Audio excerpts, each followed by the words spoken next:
కోయిల. ఓహ్! కోయిల అదేంటమ్మా మొన్నేమో నెమలన్నావు, ఇప్పుడేమో కోయిల అంటున్నావు. యాహ్! I love birds. నేనంటాను. మీకేమైనా ప్రాబ్లమ్ ఉందా? అయినా మీకెందుకుంటుందిలే. మీరు నా మంచి బుల్లి సబ్‌స్క్రైబర్స్ కదా! సరేలే ఇంతకీ ఎక్కడికొచ్చామనుకుంటున్నారా? షామీర్పేట్ లేక్. ఎందుకు దూకడానికా? అనుకోవచ్చు మీరు. కానీ కాదు. వ్యూని ఎంజాయ్ చేయడానికి. ఏం వ్యూ మీ ఫ్రెండ్స్ గొడవ పడుతున్న వ్యూవా? అనుకోవచ్చు మీరు. కానీ కాదు. వాళ్ళంతే. వాళ్ళెదిగినా సరే వాళ్ళ బ్రెయిన్ మాత్రం ఎదగలేదనమాట. ఈయన జూడండి. ఈయన నా బాయ్ ఫ్రెండే. కానీ ఈయనకి గర్ల్ ఫ్రెండ్ మాత్రం మా బైకే అనమాట. ఎంత కేరింగ్‌గా చూసుకుంటున్నాడో.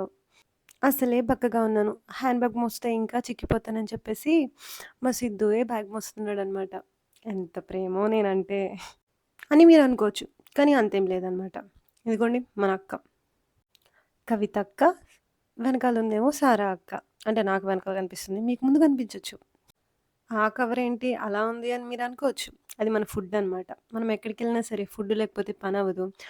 మనం తినే తిండికి అక్కడ ఖర్చు పెట్టాలంటే మన పాకెట్లు చిల్లులు పడతాయనమాట. సో, అందుకే అన్నీ మోసుకొనెళ్ళాము.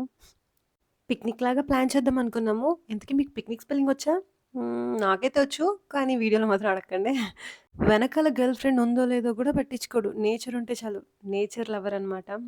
ఇంతకీ ముందు నువ్వు షామీర్పేట ఎందుకొచ్చావో చెప్పు అని మీరనుకోవచ్చు. ఇంకేముంది ఫోటోలు, వీడియోలు తీసుకోవడానికి. అంతే.